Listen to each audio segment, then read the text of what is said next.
నమస్తే అందరికి నేను వచ్చేసిన ఎప్పటి లెక్కనే శానా వార్తలు పట్టుకొచ్చిన ఆలస్యం చేయకుండా చూద్దాం ముందుగాలైతే హెడ్లైన్స్ చూద్దాం పార్రి అడ్డగోలు లెక్కలు చెప్తున్న రాజేషు 57,000 రూపాయలు ఇవ్వాలి తెలుసా బస్ ఎక్కి బాధలు అరుచుకున్నాడు కోమటిరెడ్డి రాజగోపాలు చిత్రమైన ఆన్సర్లు ఇచ్చిండ్రు అమ్మలక్కలు పేకాట ఆడిండ్రు పోలీసులు ఏం చేస్తారో మరి ఇలాను పెద్ద సార్లు 10 ప్లేట్ల టిఫిన్ ఒక్కడే తినుడు 2 ఫ్యామిలీ ప్యాక్ బిర్యానీలు ఒక్కడే తినుడు 2 ఫుల్ బాటిళ్లు ఒక్కలే దాగుడు బిందెడు మంచినీళ్లు పావు గంటల దాగుడు ఆగకుండా 5 కిలోమీటర్లు ఉరికే పందాలు పెట్టుకున్నాడు ఈ నడమ బాగా కామన్ అయిపోయినాయి చాలా మంది పోటీలలో నెగ్గినోళ్ళు ఉన్నారు ఓడినోళ్ళు కూడా ఉన్నారు కదా అయితే ఈడ మాత్రం ఒక తాత పందెంలో గెలిచేటందుకు పానాల మీదకి తెచ్చుకున్నాడు ఇంతకు ఏమైంది ఆ పందెం కథ ఏందో చూద్దాం పాండ్రి నవ్వులు పోయి నువ్వులైతాయి అని అంటారు కదా ఆగో ఆ సొంటి కథే ముంగటేసుకొని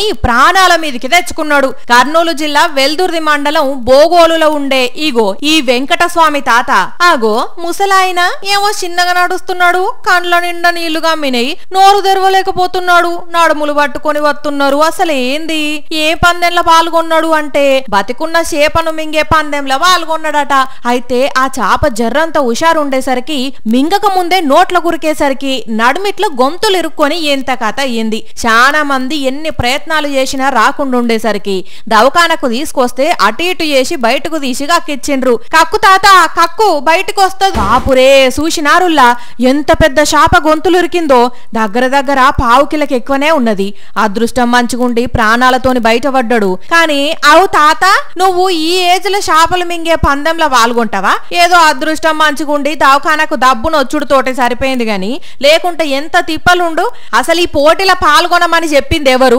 నువ్వెట్లొప్పుకున్నావు ఇంటికి పో ముసలమ్మ నీ సక్కదనం చెప్పుతది గాని కొందరు ముసలోళ్ళు ఉన్నగాడు ఉండరమ్మా దొంగ బుద్ధి మైండ్లో మొత్తం దొంగ ఆలోచనలుంటే బయటికి మాత్రం మంచి చెయ్యాలి మంచి చెప్పాలి మంచి పనులు చేయాలని ఆలోచన ఉంటుందా దొంగ ఎప్పటికైనా దొంగే వాడు దొంగ పనులు చేస్తూనే ఉంటాడు దొంగతనం చేసే ఉపాయం అక్కడ 1% ఉన్నా చాలు చిట్టికెళ్ళిన కొట్టేస్తారు ఈడ చూడుండ్రి ఒకరు ఎంత సింపుల్ గా కొట్టేసిండ్రో ముందుగానే చెప్తున్నా ఈ వార్త చూసినాక కిరాణా దుకాణం వాళ్ళు పరేషాన్ అవుతారు పక్కా రైట్ ఈడ ఎర్రటి డబ్బా మీద నల్లటి ఫోన్ పెట్టిండ్రు ఈడ అక్క చిప్స్ ప్యాకెట్ కొనేదందుకు బేరమాడుతున్నది చిప్స్ ప్యాకెట్ ఇయ్యంగానే తీసి ఫోన్ మీద పెట్టింది ఇప్పుడు చూడండి అసలు అక్క చోరు కథ ఏ రేంజ్ లో ఉన్నదో అర్థమవుతుంది కథం బై కేల్ కథం దుఃఖం బంద్ మళ్ళా వెనుకకు తిరిగి చూడకుండా జంప్ అయింది పేరుకు చిప్స్ ప్యాకెట్ కోసం వచ్చింది చేసిందేమో 50,000 రూపాయల ఫోన్ దొంగతనము మరొక చేతిలో ఫోన్ ఉండగా కూడా ఈ ఫోన్ కోసమే ఎందుకు దొంగ వేషాలు వేసిందో గాని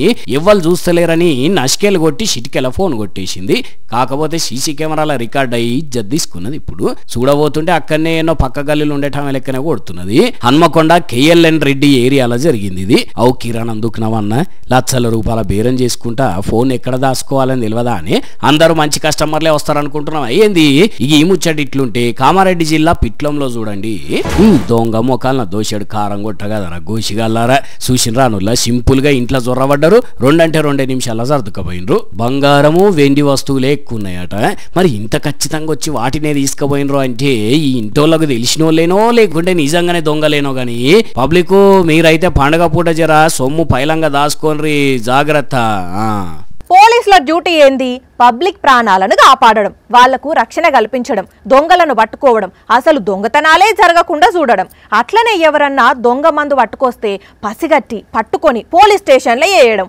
చట్ట వ్యతిరేక కార్యక్రమాలకు ఎవ్వరు పాల్పడ్డా కండ్లెర్ర చేసి తీసుకుపోయి జైలు వేయడం ప్రజలకు ఆదర్శంగా ఉండడమే కదా కానీ ఈడ కొందరు పోలీసులు ఏం చేసిండ్రంటే విజయవాడలో దుర్గా గుడికి బందోబస్తుకు వచ్చిన పోలీస్ బాబాయిలు హోటల్లో మంచిగా రూమ్ తీసుకొని పేకాట ఆడిండ్రుల్లో వారెవ్వా కాక మస్తు కలుపుతున్నారులే పేక ముక్కలు ఈ 4 అంతా సిఐ లేనట ఒక సిఐ సాబేమో ముక్కలు కలుపుతుంటే ఇంకో ఇద్దరేమో అబ్బో మంచిగా కలుపుతున్నాడు అని అటే చూస్తున్నారు ఇక గీసారేమో ఫోన్ మాట్లాడుతున్నాడు మరి హోటల్ వాళ్ళే వీడియో తీసిండ్రో లేకుంటే వేరేటోళ్ళు ఎవరన్నా తీసిండ్రో గానీ ఇప్పుడు ఈ వీడియో సోషల్ మీడియాలో పెట్టేసరికి పెద్ద ఆఫీసర్ల దాకా చేరుడే గాక దునియా అంతా చక్కర్లు కొడుతున్నది ఎవరు చూస్తారు అలసిపోయి ఉన్నాము అని పేకాట ముంగటేసుకుంటే యోగింత కథ అయింది ఇప్పుడు అయినా పోలీస్ సార్లు మీరే మీ డ్యూటీలా పేకాట ఆడేటోళ్ళను మస్తు అంటే మస్తు మందిని పట్టుకొని అరెస్ట్ చేసి జైలు వేసినాలే. అట్లాంటిది ఈ పేకాట మీరు ఎట్లా ముంగటేసుకున్నారు సార్లు? అసలు ఆడాలనే ఆలోచన ఎట్లా వచ్చింది మీ తలకాయలకు? మరి ఎవరు వీడియో తీసి ఇంటర్నెట్ లో పెట్టినరో గానీ సార్ వాళ్ళ మీద గట్టిగానే కోపం పెంచుకొని పని చేసినట్టున్నారు ఎవరో గానీ. మరి ఏం చేస్తారో ఇప్పుడు వీళ్ళను పెద్ద ఆఫీసర్లు చూడాలిగా. ఈసుంటారు అమ్మని పిలిస్తే ఇల్లంతా నాదే అన్నట్లు తయారైన లీడర్లు. నీతి నిప్పు నిజాయితీ అని సాయి కుమార్ లెవెల్ల డైలాగులు చెప్పుకుంటేనే సాటుమాటుకు అందినంత సంపరిస్తున్నారు. కోట్ల కొద్ది పైసలు జేబులు వేసుకుంటున్నారు. పైసలంటే యాదికొచ్చింది, మొన్న నేను కొత్త ఫోన్ కొన్నందుకు పార్టీ ఇయ్యాలని మా వాళ్ళు పట్టుబడితే సరే ఏమన్నా తీసుకురా అని మా రాజేష్కు 3000 ఇచ్చిన. ఆ తర్వాత ఎంత ఖర్చు అయిందో ఏందో నాకేం లెక్క చెప్పనే లేదు. అగో అక్కడ కూర్చొని ఏమో చేస్తున్నాడు కదా, క్యాలిక్యులేటర్ తోని కబడ్డీ ఆడుతున్నట్లున్నది. అంతగానం ఏం లెక్కలేస్తున్నాడో. ఓ రాజేషు ఏం చేస్తున్నావు? ఇన్కమ్ ట్యాక్స్ ఎంత కట్టాలి అని లెక్కలేస్తున్నావా? ట్యాక్స్ లేదు బాక్స్ లేదు, నాకు రావాల్సిన లెక్కలు పైసలు లెక్కలు చూసుకుంటున్నా. ఇగో అవును గాని మొన్న బిర్యానీ తెస్తానని 3000 తీసుకుపోయినావు, ఇంకా ఎంత మిగిలింది? మిగుళ్ళు ఎక్కడిది? రూపాయి బిల్ల కూడా మిగిలలే. ఇంకా నువ్వే నాకు 57,000 రూపాయలు ఇవ్వాలి తెలుసా? 57,000 నేను నీకు ఇయ్యాలనా?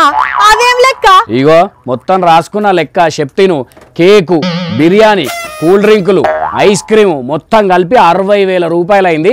అందులోకించి నువ్వు ఇచ్చిన 3,000 రూపాయలు తొక్కలో 3,000 రూపాయలు తీసేస్తే ఇంకా నువ్వే నాకు 57,000 రూపాయలు ఇవ్వాలి తెలుసా? ఏమన్నా ఖరాబ్ అయిందా?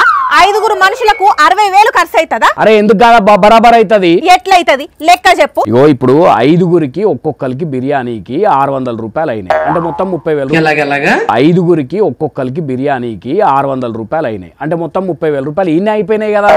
5గురికి ఒక్కొక్కరికి 600 కానే కాదు, ఒకవేళ అయినా 30,000 కాదు 3,000 అవుతుంది. చెప్పు దొంగ లెక్కలన్నీ చెప్పు. అట్లనే కేక్ కోసం ఒక 10,000 రూపాయలు ఖర్చు అయ్యాయి. నువ్వు కొనుక్కొచ్చింది కేకే, మొత్తం బేకరీ కాదు. కూల్ డ్రింక్స్ కు ఒక 10,000 అయినాయి, ఐస్ క్రీమ్ కు 10,000 అయినాయి, మొత్తం కలిపి 60,000 అయినాయి. అబ్బా లెక్క గంతే సరిపోయింది కదా నీకైతే 60,000కు. యదవ లెక్కలు చెప్పకు.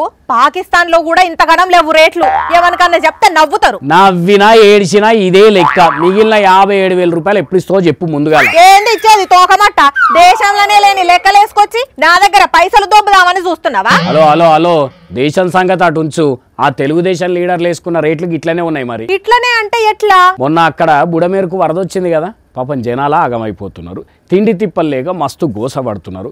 గవర్నమెంట్ ఏమో అంతా మంచిగానే ఉన్నది, అందరిని ఆదుకున్నాము అని లెక్కలు బయట పెట్టింది. అందులో ఏమున్నది ఎరికేనా? వరద బాధితులకు ఇచ్చేటందుకట ఈ క్యాండిల్లు అగ్గిపెట్టెలకు 23 కోట్ల రూపాయల ఖర్చు అయిందట. అంటే ఏంది? కొవ్వొత్తులు అగ్గిపెట్టెలకు 23 కోట్ల? అది కాక వాళ్ళకి అన్నం పెట్టేదందుకు 368 కోట్ల రూపాయలు ఖర్చు అయిందట. అంటే ఒక్కొక్కరికి పెట్టిన భోజనం ఖర్చు 264 రూపాయలు. ఓరిని బాగానే దండుకున్నట్లున్నారు కదా. ఇక ఎల్లో మీడియా కవరేజ్ కోసం ఎగరేసిన డ్రోన్లకు 2 కోట్ల రూపాయలు ఖర్చు అయింది. ముద్దొచ్చినప్పుడే సంకనెక్కాలి అన్నట్టు వరదొచ్చినప్పుడే వెనకెయ్యాలి అనుకున్నారేమో. అయినా ఈ లెక్కలన్నీ నీకెవరు చెప్పిండ్లు? అగో కామ్రేడ్ సార్ చెప్తున్నాడు, ఇన్రాదు నువ్వే. 1,50,00,000 మందికి 368 కోట్ల 18 లక్షల రూపాయలు ఆ 10 రోజుల్లో భోజనానికి ఖర్చు పెట్టామన్నారు. 26 కోట్ల 80 లక్షల రూపాయలు వాటర్ బాటిల్స్ కోసం, అగ్గిపెట్టెలు, కొవ్వొత్తులు, ఇతర మిస్లేనియస్ ఖర్చు అంతా కలిపి 23 కోట్ల 7 లక్షల రూపాయలు. చూసినావా ఇప్పుడు ఏమంటావు? ఇల్లు మునిగి ఒకడేడుస్తుంటే అగ్గిపెట్ట పేరు చెప్పి అడ్డంగా దోసుకున్నాడట ఒకడు. అట్లనే ఉన్నది. ఇప్పుడు నేను చెప్పిన లెక్క సరిపోయిందా? అంటే నువ్వు కూడా ఆ అలీబాబా 40 దొంగల లెక్క కాక లెక్కలు రాసి నన్ను ముంచుదామని చూస్తున్నావా? మిగిలిన పైసలు తెచ్చి ఇవ్వకపోతే నెత్తి కొరుగుతా, బండకేసి శాపను రాకినట్లు రాకుతా. ఏమనుకుంటున్నావు? ఏమన్నంత పని చెప్తుంది. తూచ్ మిగిలిన పైసలు నా దగ్గరనే ఉన్నాయి, వచ్చినాక ఇస్తుంది. గీంతడానికి అంత సీరియస్ కావాలా నువ్వు? అట్లా రా దారికి. కానీ చూసిండ్రానుల్లా సంపద సృష్టి అంటే ఏందో అనుకున్నారు అందరూ. బుడమేరు వరదల ఆ పార్టీ లీడర్లు బాగానే సంపద సృష్టించుకున్నారు. చెప్పేటి ప్రవచనాలు, చేసేటి ఏమో దొంగ పనులు. దట్ ఈస్ పచ్చ party visionary. UP CM Yogi Adityanath sir పేరు వినపడంగానే రాజకీయాలు ఫాలో అయ్యేటోళ్లకు ఏం యాదికొస్తదుల్లా? పంచెకట్టు, ముసి నవ్వులు, పొలిటికల్ లీడర్లకు పంచులు, వాళ్ళ రాష్ట్రంలో రౌడీ షీటర్లు ఓవర్ యాక్షన్ చేస్తే బుల్డోజర్లు వంపుడు, పెద్ద రాష్ట్రానికి సీఎం గుండి జోరు చూపెడుతున్నాడు అని అనుకుంటారు కదా. అయితే సారుల మీరందరూ చూడని ఇంకో కోణం కూడా ఉన్నదుల్లా. సారు మీరు షురూ చేయండి. ఎవ్వ తగ్గేదిలే అంటున్నాడు కదా సారు. అగ చూడండి ఆ బ్యాట్ ఎట్లా పట్టిండో, ఇంటర్నేషనల్ స్టేడియం లో స్టైలిష్ గా ప్లేయర్లు పట్టినట్టే. ఇన్ని బాల్ ఆడిన సారుకు ఇంకా ఆడాలనిపించి ఇంకేండ్రి బాల్లో అని హింట్ ఇస్తున్నాడు. బ్యాట్ పట్టుకొని రెడీగా ఉండి నువ్వు వెయ్యి నేను కొడతా అని బ్యాట్ పట్టుకొని కొట్టిండు పో. రాజకీయాల్లో ప్రతిపక్ష పార్టీలు తిడితే చిరునవ్వు నవ్వి మైకు ముంగట పంచిచ్చి పడేసినట్టు బౌలర్ ఎన్ని బాల్ వేసినా ఒక్కటి కూడా మిస్ చేయకుండా ఆడిండు. ఉత్తరప్రదేశ్ రాష్ట్రంలోని లక్నోలో all India advocate cricket tournament ప్రారంభోత్సవానికి పోయిన సార్కు అక్కడ ఉన్న ఒక కోచు బ్యాట్ ఇచ్చేసరికి బంతిని బాదిండి అన్నట్టు ఇట్లా అందరినీ ఖుషి చేసి సార్ కూడా జరసేపు ఖుషి అయింది. కానీ ఏమో అనుకున్నాము, రాజకీయాల్లో వేరే పార్టీలను మాటలతో ఆడుకున్నాడే కాదు, నిజమైన ఆటలు కూడా మంచిగానే ఆడుతున్నాడు యోగి సారు. చూడబోతుంటే ఏ పాటో చిన్నప్పుడు బాగానే ఆడినట్టున్నాడు. కానీ యోగి సార్ ఏం చేసినా ఇచ్చేంతరమే ఉంటుంది పోండి. కోమటిరెడ్డి రాజగోపాల్ రెడ్డి అంటే కోమటిరెడ్డి రాజగోపాల్ రెడ్డి పోండ్రి. గెలిచినప్పటి సంధి బెల్ట్ షాపుల మీద యుద్ధం చేసి బంద్ చేయించిన సారు ఏకంగా వైన్స్లకు పోయి తాగేటోళ్లకు కూడా వార్నింగ్ ఇచ్చిండు. మొన్న ఈ స్కూల్ పిల్లల ఆటోను చెకింగ్ చేసిండు. అట్లనే బజ్జీల బండి కాడికి పోయి నూనె గురించి ఆరా తీసిండా. ఇగో ఇవాళ అమ్మలక్కల ఫ్రీ బస్ ఎక్కిండు. మరి సారు వాళ్ళతోని ఏం మాట్లాడిండో అక్కలు ఏమన్నారో చూద్దాం పాండ్రి.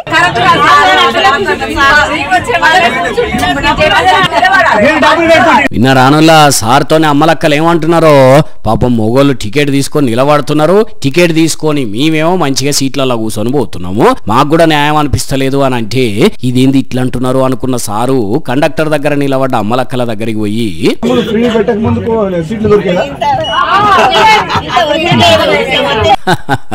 అయ్యో సారు ఏ క్వశ్చన్ అడిగినా సార్కి రివర్స్ కొడుతున్నాయి కదా, అప్పుడే మంచిగా సీట్లు దొరికేది ఇప్పుడు దొరుకుతలేవు అంటున్నారు. ఇదంతా కాదు గాని అసలు బస్సు ఎంతమంది ఎక్కుతున్నారని సీదా డ్రైవర్ దగ్గరికి పోయి మాట్లాడితే ఇదైతే వాస్తవమే. 90 మంది దాకా ఆడోళ్ళు ఎక్కినాక ఇక దాంట్లో మొగోళ్ళు ఏడెక్కుతారు. కానీ ఓ కోమటిరెడ్డి సారు జర జెంట్స్ కు వేరే బస్సులు నడిపే ఉపాయం అన్నా చేయుండ్రి. కానీ సార్ అయితే భలే తిరుగుతున్నాడు పోన్రి, అంత మంచిగానే ఉన్నది, బగ్గనే తిరుగుతున్నాడు. కానీ ఎప్పుడు నీటిగా గడ్డం చేసుకునే సారు ఎందుకో పెంచుతున్నాడు ఈ మధ్య. మంత్రి పదవి కోసం ఇట్లా దేవునికి మొక్కు పెట్టుకున్నారా ఏంది సారు అని అనుకోవచ్చిర్రట బస్సుల సార్ను చూసిన జనాలు. ఈ లోకంలో అమ్మ ప్రేమను మించింది ఏది లేదు. పేగు దెంపుకొని పుట్టిన బిడ్డను ఆ తల్లి అపురూపంగా చూసుకుంటది. ఆ బిడ్డకు గింత ఏమన్నా అయితే పానం పోయినట్లు తన్లాడుతుంది. అయితే పాపం ఒక అమ్మకు ఏం కష్టం వచ్చిందో ఏందో గాని పేగు బంధం తెంచుకొని పసిబిడ్డను బస్టాండ్లో ఇడిచిపెట్టి పోయింది. కన్న ప్రేమను చంపుకునేంత కష్టం ఏమొచ్చిందో ఈ తల్లికి. తన 5 నెలల పసిబిడ్డను ఎత్తుకుని సత్యసాయి జిల్లా కదిరి బస్టాండ్కు వచ్చింది. అక్కడనే అటు ఇటు తిరిగింది. కొంచెం సేపు బెంచ్ మీద కూర్చున్నది. మరి ఇంతలో ఏమనుకున్నదో ఏమో, తన భుజం మీద నిద్రపోతున్న బిడ్డను ఒక విద్యార్థి చేతిలో పెట్టి నేను ఇప్పుడే వస్తా అని పోయింది. చాలా సేపటి దాకా తల్లి రాకపోయేసరికి ఆ స్టూడెంట్ 100 నెంబర్కు ఫోన్ చేసి చెప్పింది. వెంటనే పోలీసులు వచ్చి తల్లి కోసం వెనుకలాడితే ఎక్కడ కనవల్లే. సీసీ ఫుటేజ్ చూస్తే ఆ తల్లి ఒక్కతే వెళ్ళిపోతున్న విజువల్స్ కనిపించినాయట. వెంటనే ఆ బిడ్డను గవర్నమెంట్ ఆసుపత్రికి తీసుకుపోయి ఆరోగ్య పరీక్షలు చేసి ICDS ఆఫీసర్లకు అప్పచెప్పిండ్రు. కేసు రాసుకొని ఆ తల్లి కోసం అయితే వెనుకలాడుతున్నారట. కానీ ఆ బిడ్డను చూసిన వాళ్ళు అయ్యో పాపం అంటున్నారు. ఇప్పుడు ఆ తల్లి ఎక్కడున్నా మళ్ళీ వెనుకకొచ్చి తన బిడ్డను తీసుకపోతే మంచిగా ఉండు అని కోరుకుంటున్నారు ఈ ముచ్చట తెలిసిన వాళ్ళు. మరి అంతగానం కష్టమే వచ్చిందో ఆ తల్లికి, గట్ల ఎందుకు వదిలేసి వెళ్ళిపోయిందో ఏందో కదా. ఇక్కడ ముచ్చట ఇట్లుంటే ఇటు గుంటూరు GGHలనేమో పుట్టి 24 గంటలు కూడా గడవని మగబిడ్డను మంచిగున్నాడు ముద్దొస్తున్నాడు అని ఒక మహిళ చేతులకించి తీసుకొని పత్తా లేకుండా వారిపోయింది. అరే ఇంతసేపు ఇక్కడనే ఉండే పిల్లగాడు ఏమైండు ఏం చేసిందని అందరు లబ్బ మొత్తుకుంటే ఇంకెక్కడిది పత్తా లేకుండా పోయిందట. సీసీ కెమెరాల ఆధారంగా పోలీసులు దేవులాడుతున్నారట. కానీ చూడండి విచిత్రం ఎట్లున్నదో, అక్కడనేమో తల్లి వేరేటోళ్ళ చేతుల పెట్టిపోయింది, ఇక్కడనేమో వీళ్ళ చేతులకించే దొంగలు ఎత్తుకపోయినరు. ఇక గిట్లున్న చూడండి లోకం మీద కథ. ఇక ఇవి మరి ఇయాల్టి గరం వార్తలు. మళ్ళా రేపు ఇదే టైంకి ఇట్లనే చాలా వార్తలతోని కలుసుకుందాం. అప్పటిదాకా చూస్తూనే ఉండండి సాక్షి టీవీ. టైం గుర్తున్నది కదా, రాత్రి 8:30కి మళ్ళీ పొద్దుగాల 8:30కి ఉంటాం మరి.